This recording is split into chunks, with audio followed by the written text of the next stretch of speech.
al mundo. Y como precisamente, el de la vid, yo soy la vid verdadera y mi Padre es el labrador, trae un reto para la audiencia y para el que lo expone, porque podemos estar predispuestos, porque hemos escuchado muchísimas veces esas palabras y ya lo tenemos como eslogan, como el todo lo puedo en Cristo que me fortalece, y tenemos una tendencia un poquito como a, bueno, a ver qué cosa nueva, ya sé las ramas y ya sé que Jesús es la vid verdadera. Y esto nos lleva a desconectar lo asombroso que Dios puede ser con su palabra para darnos un mensaje.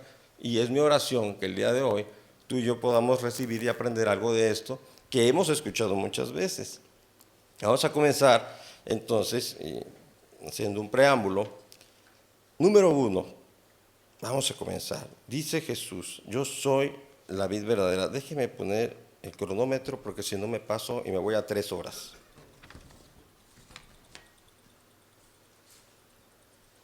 Número 1. Yo soy la vid verdadera y mi Padre es el labrador. Juan 15 se ubica inmediatamente de los episodios del capítulo 13 y 14. En el capítulo 13 estamos hablando de que Jesús inicia un nuevo tiempo en el Evangelio de Juan. Empieza a dirigirse su predicación a sus discípulos. Acuérdense que con Juan 12 terminamos que los fariseos constantemente traían un fuego cruzado y lo rechazaban. Y Jesús se despide de ellos y les dije, no les voy a volver a hablar, si ustedes no creen que yo soy, y no creen por las obras que yo hago, bueno, a Abraham y a Moisés, ellos han dado testimonio de mí. Y Jesús prácticamente en sus últimas palabras se despide del ministerio público y termina esa parte de la narrativa de Juan. E inmediatamente a partir del capítulo 13, Jesús empieza a tener un ministerio con sus discípulos. Las palabras que se registran del 13 hasta el capítulo 20 van relacionados con la relación que Jesús tuvo de manera íntima con sus discípulos. El capítulo 13, capítulo 14 llegamos y Jesús les está hablando acerca de la importancia de que tengan fe, gozo y esperanza por las cosas que van a suceder. Estamos a punto de iniciar las 12 horas previas a la pasión de Cristo, los últimos horas de Jesús en la tierra. Entonces Jesús se centra a partir del capítulo 13 y se enfoca a trabajar con los discípulos porque viene algo fuerte que ellos van a pasar. En el capítulo 14 vimos que no tengan miedo y recuerdo la predicación la última que nos dio Rubén, un amor exclusivo. Anteriormente también nos había estado hablando Adrián acerca de dar fruto, fruto sin esfuerzo en la serie de discípulos, que va muy relacionado con esto. Entonces, hay una situación que viene una crisis. Y Jesús también habla de que el Consolador vendrá y estará con ustedes y no tengan miedo.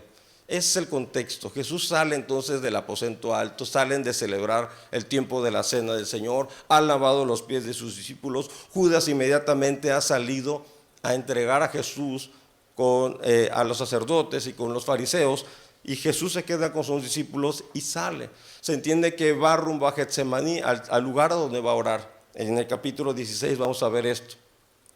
Entendemos que Jesús va caminando y en ese trayecto, de acuerdo a la gente que ha ido a Israel, a Jerusalén, hay una serie de viñedos, hay árboles frutales en ese trayecto que se entiende que pudo haber tomado Jesús. Y Jesús toma un elemento muy importante, el elemento de la vid. La vid es el árbol de la uva, que se le conoce como parra. Entendemos que Jesús va caminando con sus discípulos y el Señor trae, y siempre ha ocupado, elementos cotidianos y familiares para un judío convencional de aquel tiempo. Todo judío en aquel momento, en aquel tiempo, conocía que era un árbol de vid, como conocía también que era un árbol de olivo, conocía también lo que es una higuera. Entonces Jesús va pasando y va caminando, dice la Escritura, en el versículo 14, el último versículo del capítulo 14, dijo, ven, vámonos ya, porque ya se acerca mi tiempo. E inmediatamente Jesús empieza la narrativa en el capítulo 15 y dice, yo soy, a sus discípulos, yo soy la vid verdadera y mi Padre es el labrador. Y llama la atención porque les comentaba, Jesús toma de un elemento tan normal y cotidiano para la vida de un judío cualquiera. Es la vid. La vid es el árbol de la uva. Sí, gracias. Es muy interesante porque era algo tan cotidiano, pero muchas gracias, que cualquier judío pudiera aspirar a tener una vid. Es decir, la gente rica o la gente económicamente estable en los tiempos de Jesús poseía o podía tener vid, árboles de vid, porque era una forma de poderse hacer de recursos, porque se vendía el vino, de ahí se cultivaba y se sacaba lo que es el vino, que era lo más saludable que esto, en aquel tiempo, perdón, no había agua Perrier, ni Bonafont, ni nada de eso, Gol. Entonces, el jugo de la vid, el vino, era lo más recomendable y lo más sano posible. Entonces, cualquier judío quisiera aspirar a tener un árbol de vid para cosechar y vivir precisamente del fruto, se podía sostener, era una bendición tener esa fuente de ingresos. Sin embargo, hay un elemento más importante que me llama mucho la atención. La vid, como un árbol cotidiano, un árbol frutal para aquel tiempo, y hoy también, históricamente el profeta Isaías, y eso lo encuentro en Isaías 5, del 1 al 2, el profeta Isaías había nombrado a Israel como una vid. Dios había permitido, Dios así lo inspira, y aquí lo tenemos, 5, 1, 2, y Isaías había dicho, cantaré en nombre de mi amigo, de mi amado, decía la Reina Valera, dice, una canción dedicada a su viña. Mi amigo querido tenía una viña en una ladera fértil, la cavó, la limpió de piedras y la plantó con las mejores cepas. Edificó una torre en medio de ella y además preparó un lagar. Él esperaba que diera buenas uvas, pero acabó dando, ¿qué? Uvas agres. El Salmo 80 también es una referencia increíble. Dice el Salmo 80, de Egipto trajiste una vid. Esto lo escribe Asaf, el salmista. Expulsaste a los pueblos paganos y la plantaste.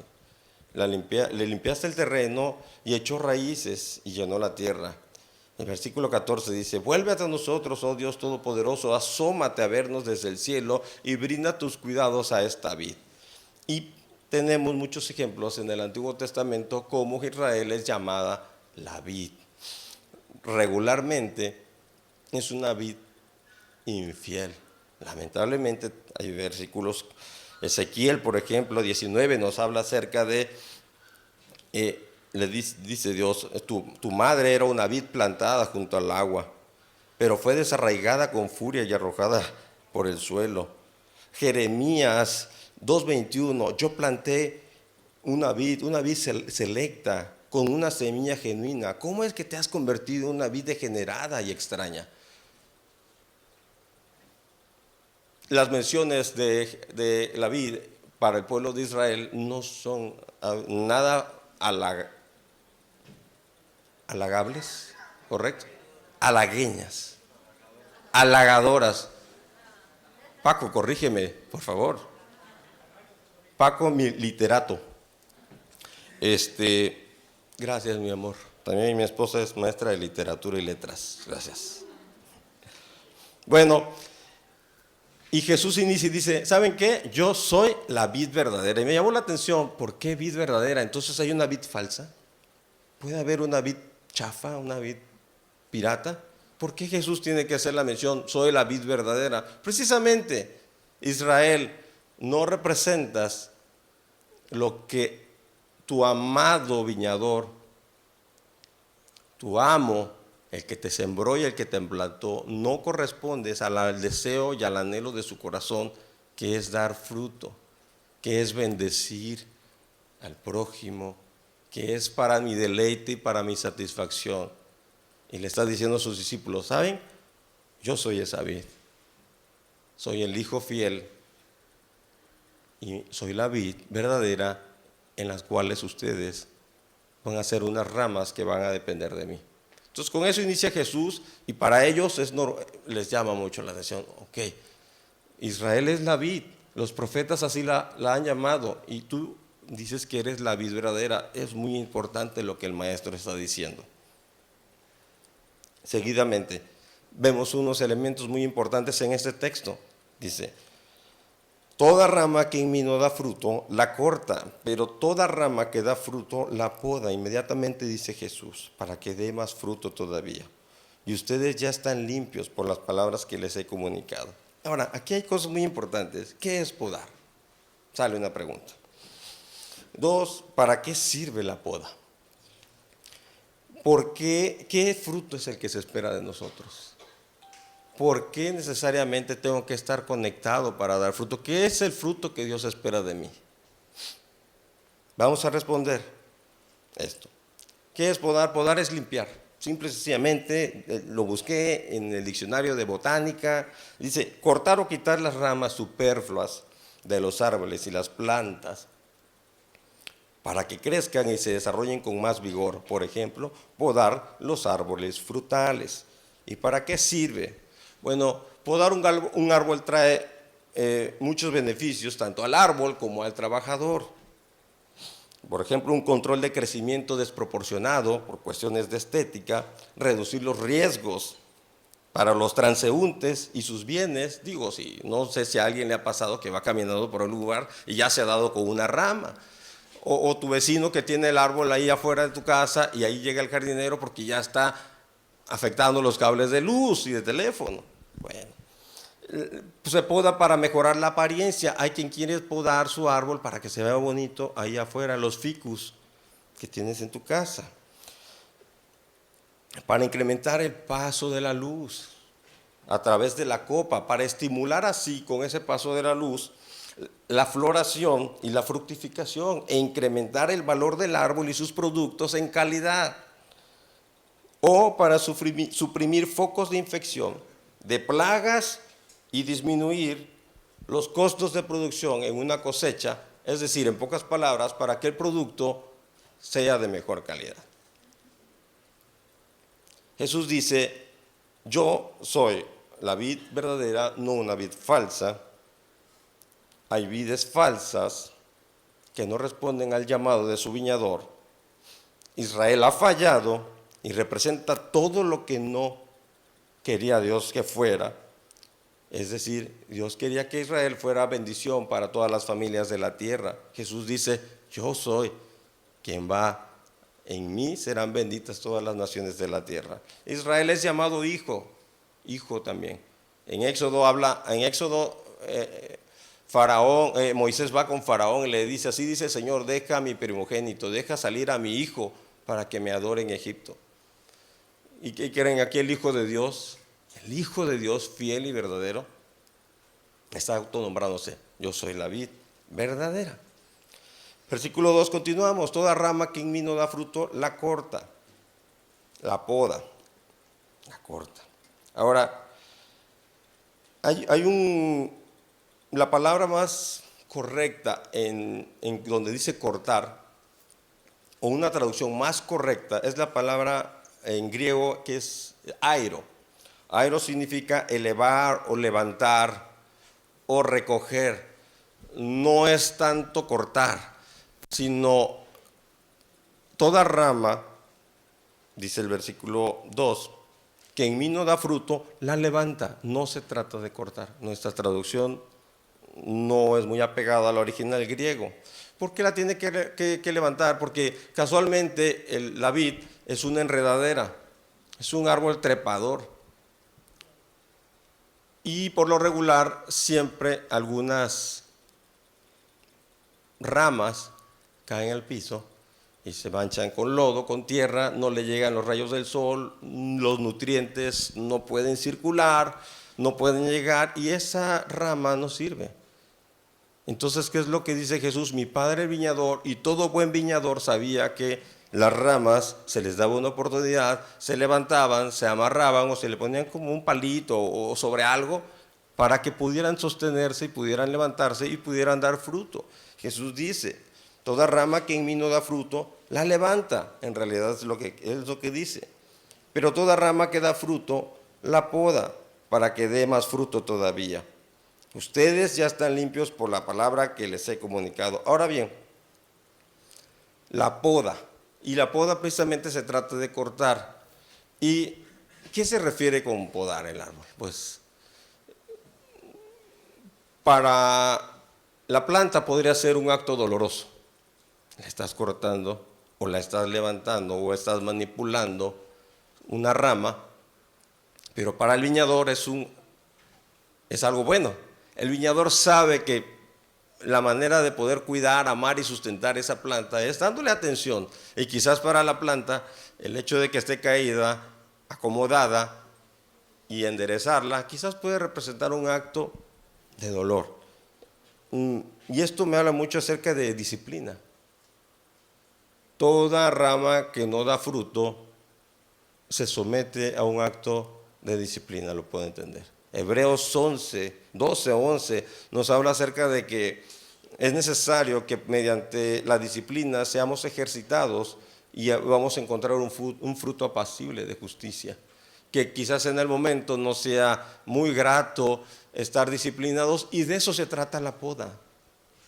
De eso se trata, que Jesús constantemente esté podando nuestras vidas y esté tratando con nuestras imperfecciones, con nuestras desviaciones.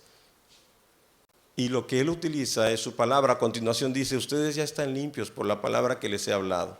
Ahora, el asunto es de que no nos agrada muchas veces la disciplina. Digo, no muchas veces, nunca es grata la disciplina.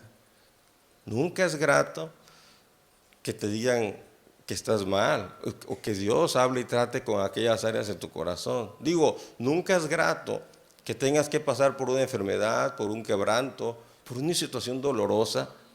Pero sabes, cuando estamos quebrados, dolidos, con problemas, es cuando más buscamos a Dios, ¿o no?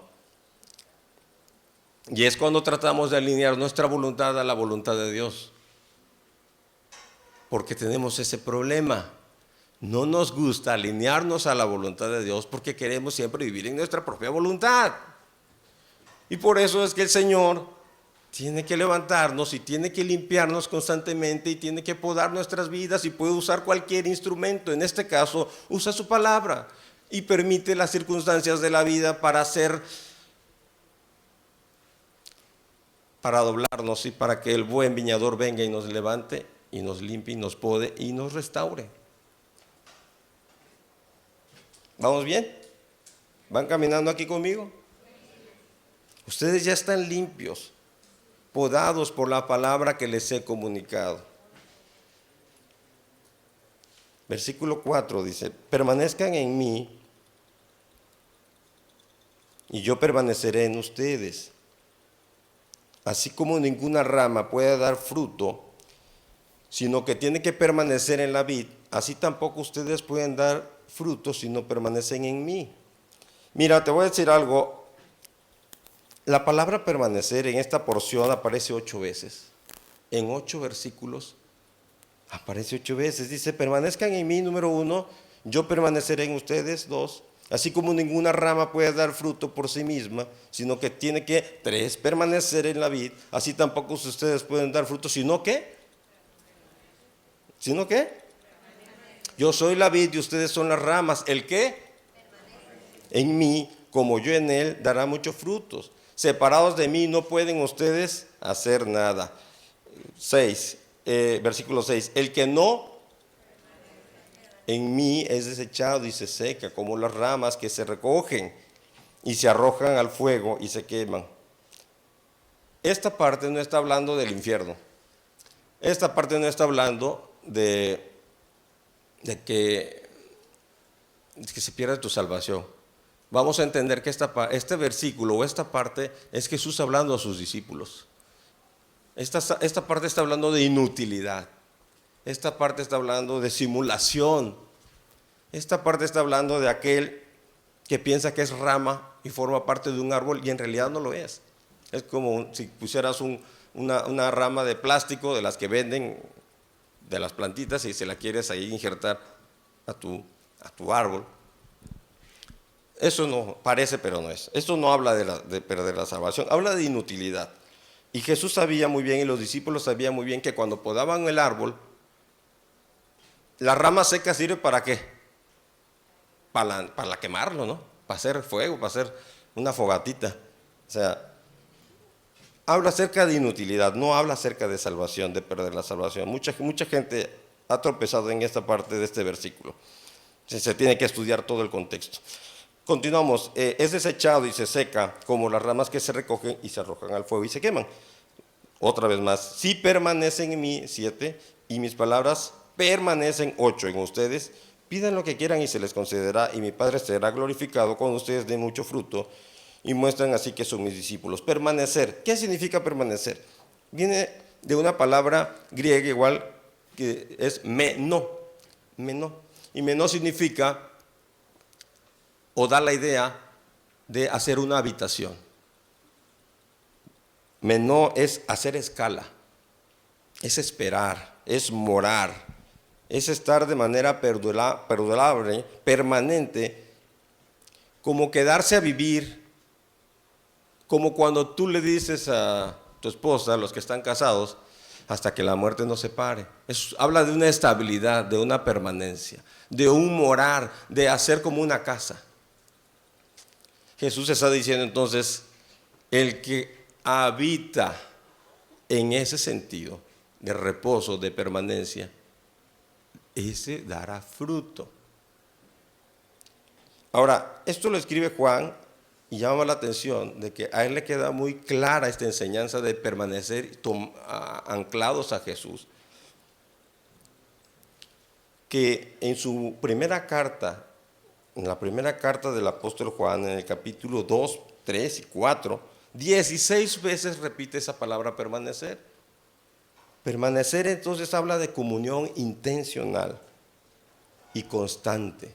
Permanecer habla acerca de perseverar de manera intencional. Te voy a dar unos ejemplos. Primera de Juan 2:6. El que afirma que permanece en él debe vivir como él vivió. Primera de Juan 2:10. El que ama a su hermano permanece en la luz y no hay nada en su vida que lo haga tropezar. Primera de Juan 2:14. Le he escrito a ustedes, padres, porque han conocido al que es desde el principio. Le he escrito a ustedes, jóvenes, porque son fuertes y la palabra de Dios permanece en ustedes. En Juan 2:17. Primera de Juan 2:27. Primera de Juan 3:6. Te lo digo así para que lo lleves allí y lo anotes. Primera de Juan 3:9, lo lees en tu casa. Primera de Juan 3:14. Primera de Juan 3:15, todo el que odia a su hermano es un asesino y ustedes saben que ningún asesino permanece. En ningún asesino permanece la vida eterna. Bueno, la palabra permanecer la repite 16 veces Juan. Ese mismo verbo, meno. Permanecer es entonces una comunión constante e intencional con Dios. Ahora, ¿permanecer para qué? El script sigue. El mismo mapa nos da la narrativa. Permanezcan en mí y yo permaneceré en ustedes. Así como ninguna rama, es el versículo 4, puede dar fruto por sí misma, sino que tiene que permanecer en la vid. Así tampoco ustedes pueden dar fruto si no permanecen en mí. ¿Permanecer para qué? Para dar fruto. ¿Qué fruto? ¿Cuál es el fruto que espera el Señor que demos? ¿El fruto es de la rama o el fruto es del árbol? Les pregunto a ustedes. Ay, perdón. Vamos a simular que este es un árbol frutal. ¿Por sí mismo esta rama puede dar fruto? Tiene que estar conectada a... Entonces, ¿el fruto de quién es? Del árbol. El fruto es del árbol. Entonces, ¿qué fruto espera Dios que demos? El carácter de Cristo, mis hermanos. El problema no es el árbol, el problema son las ramas. Porque Jesús mismo dice, yo soy la vid, yo soy el árbol, ustedes son las ramas. Mateo 7:18, Jesús dice, un árbol bueno no puede dar fruto malo y un árbol malo no puede dar fruto bueno. Entonces el fruto que espera Dios de parte nuestra es una extensión de la vida de Jesús en nuestras vidas. ¿Cómo está ese carácter de Cristo manifestándose en tu vida? Ahora, existe algo muy raro y muy curioso, volviendo al tema de los árboles frutales. Creo que aquí hay personas que tienen experiencia con árboles frutales, supongo que sí. Pero existe algo curioso que sucede con los injertos. Cuando las ramas no dan fruto, las personas injertan ramas y sucede algo muy peculiar, algo que se llama cuello de botella, el mal del cuello de botella. ¿Eso qué significa? Que precisamente en donde está una rama se inserta otra ramita que se llama vástago y sucede que ahí muchas veces empieza a haber un estrangulamiento de la ramita hacia el brazo, uno de los brazos principales, y los nutrientes del árbol no pueden pasar a la pequeña ramita, porque la ramita está rebelándose casi. Porque la ramita es resistente y el injerto no está funcionando, no pegó, así de manera coloquial. Entonces, ¿qué tiene que hacer? En este caso, la persona que está trabajando con el árbol, pues no funciona el injerto, lo quita y en su misericordia Dios igual lo hace y nos vuelve a colocar y nos vuelve a injertar, porque Él es el buen pastor, Él es Dios bueno, el Padre es el labrador y no es malo, el Padre es bueno. Ahora, ¿a qué se debe esa resistencia de ese injerto?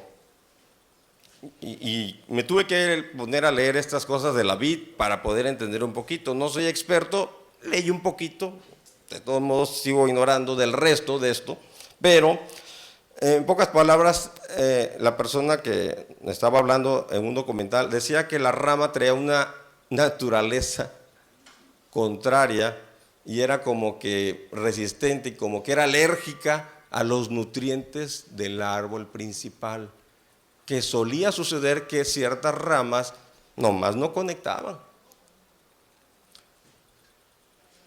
Y eso me recuerda que nosotros precisamente traemos en nuestro ADN espiritual una naturaleza contraria, caída.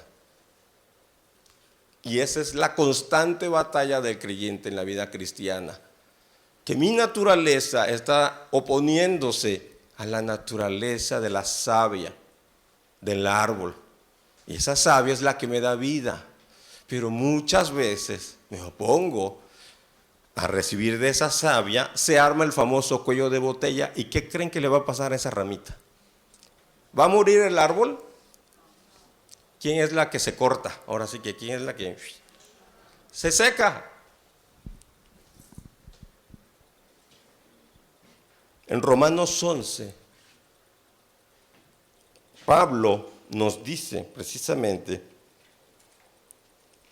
que nosotros somos ramas injertadas. En esta ocasión Pablo utiliza a un árbol, a un olivo. Dice Romanos 11, 17. Ahora bien, es verdad que algunas de las ramas han sido desgajadas, hablando de Israel, ¿no? Y que tú, siendo un olivo silvestre, has sido injertado entre las otras ramas. Ahora participas de la savia nutritiva de la raíz del olivo. Podemos ponerle de la vid, lo podemos trasladar. Sin embargo, no te vayas a creer mejor que las ramas originales. Si te jactas de ello, ten en cuenta que no eres tú quien nutre a la raíz, sino que es la raíz la que te nutre a ti. Te nutre a ti. Y lo que sucede con el famoso mal del cuello de botella es que la rama no se deja nutrir. Tal vez dirás, desgajaron las ramas para que yo fuera injertado. O sea, fue desechado Israel para que yo gentil fuera injertado. De acuerdo, pero ellas fueron desgajadas por su falta de fe. Y tú, por la fe, te mantienes. Así que no seas arrogante, sino temeroso. ¿Qué puede ser aquello que obstruya que Dios obre en mi vida? La falta de fe que no genero yo, sino la falta de fruto, la falta de ceder mi voluntad. Y estoy tocando un tema muy delicado porque se ha enseñado muchas veces que podemos dar fruto y que Dios se va a encargar de generar esa obra en tu vida. Y es por gracia, brother. Tú como si nada, es por gracia. El Señor va a hacer la obra en mí y tú no estás siendo intencional. Y está el otro extremo. No, es que por mi voluntad, porque yo decidí elegir a Cristo, estoy aquí presente. Y tampoco. Hay una línea muy invisible entre la voluntad de Dios y la voluntad donde tú cedes. Muy invisible. Y es un misterio sin resolver y lo vamos a saber en el cielo.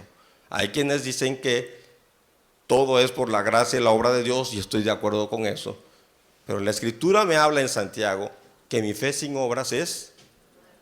Entonces que tengo que tener una participación, no para ganar mi salvación, sino una participación como evidencia y resultado de la obra generadora de Dios en mi vida. No te hagas el cuento, no te creas el cuento de que como en Horizonte se enseña que somos salvos por gracia y que Dios hará la obra, y yo soy neocalvinista, yo creo en las doctrinas de la gracia, sí, no te malviajes. No, yo no soy arminiano, yo no creo en el libre albedrío ni en la voluntad. No te malviajes con esas cosas y entiende que un corazón alcanzado por Cristo doblega su voluntad también y participa del proceso de santificación, el cual Dios se encarga de hacerlo. Si no tuviéramos un conflicto con Pablo cuando le enseña a Timoteo, esfuérzate pues en la gracia que es en Cristo Jesús. Ninguno que milita, o sea, no tiene el ejército, se enreda en los negocios de la vida, sino agrada a aquel a que lo reclutó como soldado. Esfuérzate pues en la gracia, Timoteo. Procura pues con diligencia presentarte a Dios como un obrero aprobado. Me haría ruido esa parte de la Biblia y la tendría que sacar y decir, no, es que Él va a hacer la obra en mí. Y el problema que tengo yo con esto es, con el creyente, que confunde la gracia con la pasividad.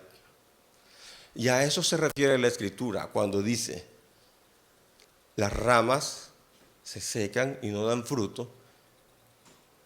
No fueron nunca del árbol, nunca pertenecieron al árbol, porque si pertenecieran al árbol estuvieran dando un fruto. Y el fruto no es mi esfuerzo, el fruto es el fruto del árbol. El fruto es resultado de la naturaleza de Cristo en mi vida. Entonces no te confundas si estás seco o si estás viviendo como un cristiano nominal. Dios no quiere cristianos nominales. ¿A qué me refiero? De nombre, de membrete, que aparentan formar parte de un árbol, que aparentan formar parte de un cuerpo, pero no lo son. Simple y sencillamente porque no estoy siendo alimentado, no me dejo alimentar por la vid, por la savia que brota de Jesús. Porque yo tengo mis propias convicciones y pensamientos. Discúlpame, Alejandro. Ya, bájale ahí. Bájale ya tanta Biblia, si soy cristiano, si llego, si me congrego. No me hables de grupos de conexión, por favor. Así me la llevé bien. Ok, no te espantes, el día de mañana estás seco y no tienes hambre y sed de Dios y formar parte de una comunidad de creyentes. No te extrañes, simple y sencillamente no creo que formes parte del árbol. Y Dios es bueno que no te ha arrancado, porque Él es el buen Padre, el labrador, que va a seguir levantándote. Jesús dice, toda rama la cortará, la traducción es toda rama la levantará para que dé fruto. Ahora, ¿qué fruto? ¿Cuál es el fruto?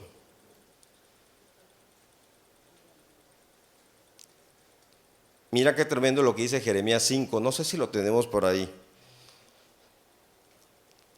suban por los surcos de esta viña y arrásenla, dice el Señor. Hablando el profeta Jeremías, bien tremendo. Pero no acaben con ella. Fíjate qué bueno es Dios. Arránquela en sus sarmientos, porque no son del Señor. Terrible. Que Dios te diga, tú no eres rama, tú nada más eres aquí follaje, pero eres de pura mentirita. Estás ahí pegado como el trigo y la cizaña y se parecen, pero no son del Señor. Pues la casa de Israel y de Judá me han sido más que, ¿qué? Afirma el Señor. Ellas han negado al Señor y hasta dicen, ¿cómo dicen? Dios no existe y ningún mal vendrá sobre nosotros. No sufriremos guerra ni hambre. ¿Qué pasó? ¿A quién? Apóyennos ahí. Hay un carro que está estorbando una cochera. Hyundai blanco. Por favor. Ahora, el árbol no es el problema, repito y regreso a ese tema. El tema somos nosotros. Somos esas ramas rebeldes como la que dice aquí el profeta Jeremías. Las ramas que decían, no va a pasar nada. Cristianos nominales. Y el día de la prueba, el día que no llueva, el día que haya sequedad, no te extrañes de que puedes caer solito por la naturaleza propia. Se trata de una fe iniciada por el Señor. Estoy hablando de una fe sostenida por el Señor, pero estoy hablando de una fe cultivada por ti, con el Señor. Está en juego tu voluntad para permanecer. Y esto lo logras mediante tus disciplinas espirituales.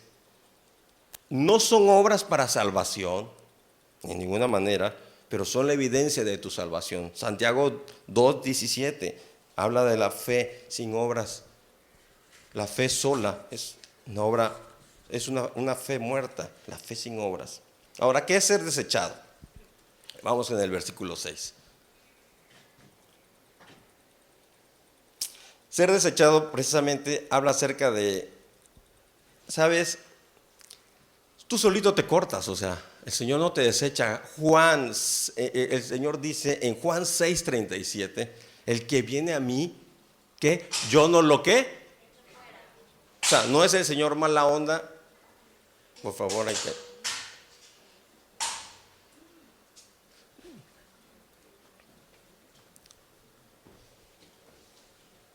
¿Todo bien? Oye, no es el Señor mala onda que va a venir y te va a arrancar. Él es bueno. El que viene a mí, dice el Señor, no lo echo fuera. El que se abre eres tú. El que se corta eres tú. El que no forma parte del cuerpo y recibe la savia que recorre desde las raíces y a los troncos principales eres tú. Eres como una rama rebelde. Y la rama rebelde por naturaleza se va a caer. No te extrañes el día de mañana. Ahora, si no das fruto, ¿le afecta a Dios? Me encanta como dice Job 35:6. Dice así, si pecas, ¿en qué afectas a Dios? Si multiplicas tus faltas, ¿en qué lo dañas? Si actúas con justicia, ¿qué puedes darle? ¿Qué puede recibir de parte tuya? Job 35:8 dice, hagas el mal o hagas el bien, los únicos afectados serán tus semejantes. Ese es el problema. Cuando el carácter de Cristo no está fluyendo en nosotros, los afectados principalmente va a ser el de tu derecha, el de tu izquierda, el del frente y el de atrás. El carácter de Cristo, la ausencia de ese carácter, de ese fruto de Cristo, afectará a tu prójimo. Porque Dios se encarga de podarte y Dios va a seguir trabajando contigo, pero el que paga la factura es el que está al lado.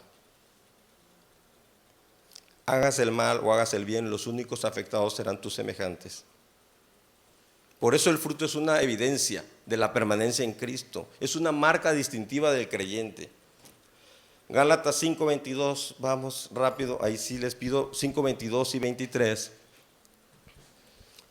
Dice así, el fruto, entonces habíamos dicho que es el carácter de Cristo en nosotros. Es su naturaleza, su ADN, su savia.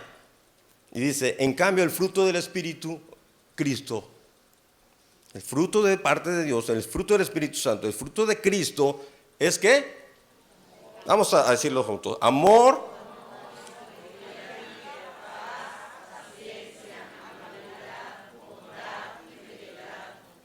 humildad, dominio propio. No hay ley que condene estas cosas. Todo esto bendice a tu prójimo. Glorifica a Dios porque te estás pareciendo al Hijo. Pero afecta su ausencia a los que están a tu alrededor. El carácter de Cristo es lo que espera el Señor de nosotros.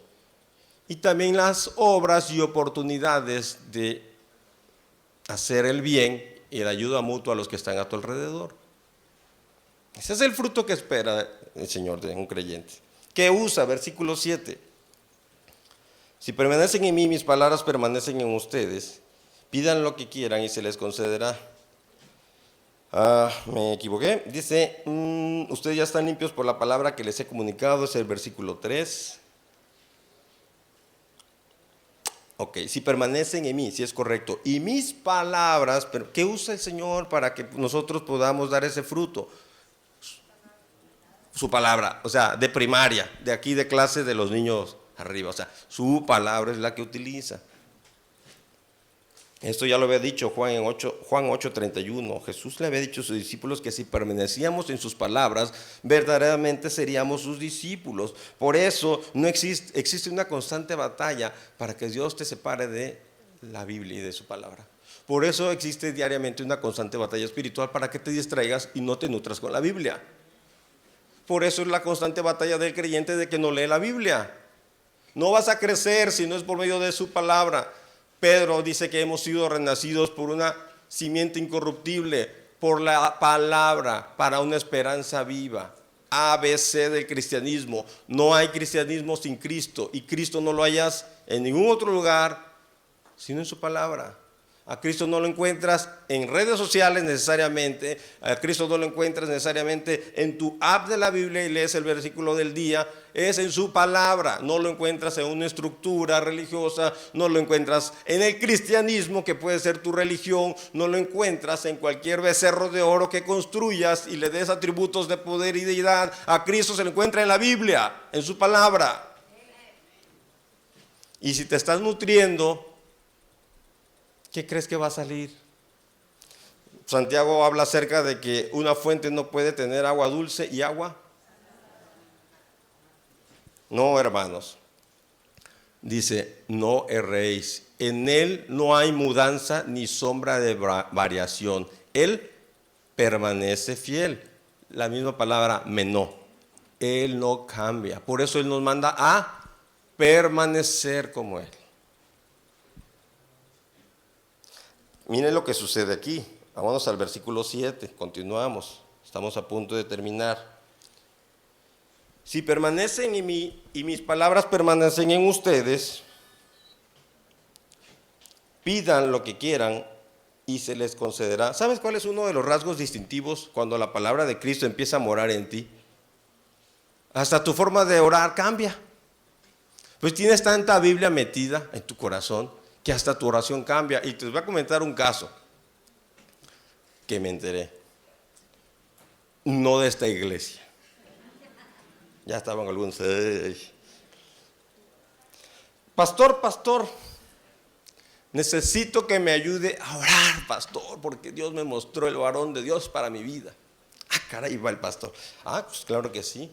Vamos a ayudar porque Dios lo quiere, es el plan de Dios para tu vida. Digo, o sea, ¿por qué no? Sí, claro, ayúdeme a orar, pastor. Y podemos saber quién es para orar más específicamente. Y pácatelas que se va para atrás el pastor. Porque resulta que era un hombre casado, la pareja que Dios le había mostrado y le había revelado en sueños. ¡Estaba casado!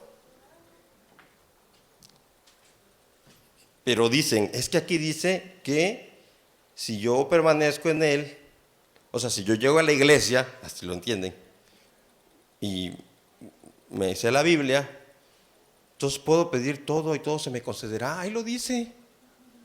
Ahí está escrito en el papel. Una evidencia de que estás trabajando en eso y que estás permitiendo que Dios abre, te va a cambiar incluso tu forma de acercarte y de relacionarte con Dios y ver a Dios como Él desea ser visto y reconocido. Es un ejemplo muy, muy burdo, pero imagínense la hermanita orando según la voluntad de Dios. Y se pueden dar los casos, o sea, se pueden dar los casos y se dan los casos. Terminamos. Versículo 8 dice así: mi Padre es glorificado cuando ustedes dan mucho fruto y muestran así que son mis discípulos. Él es bueno. Él es muy bueno. Isaías 27, del 2 al 5. ¿Cómo nos cuida el labrador? ¿Cómo nos cuida el viñador? Abona, echa agua, nos levanta para que demos fruto. Dice así Isaías 27, me encanta. Dice, canten en aquel día a la viña escogida. Mira cómo te dice, la viña escogida. Yo, el Señor, soy tu guardián. Todo el tiempo riego mi viña. Día y noche cuido de ella para que nadie le haga daño. No estoy enojado, dice Dios y aclara. Si tuviera zarzas y espinos, pelearía contra ella. La quemaría totalmente. O sea, voy a trabajar en ella. Le voy a dar mantenimiento. Como decimos aquí, le vamos a dar calor, que sienta la vibra. A menos que ella acudiera a mi refugio e hiciera las paces conmigo. Sí que hiciera las paces conmigo.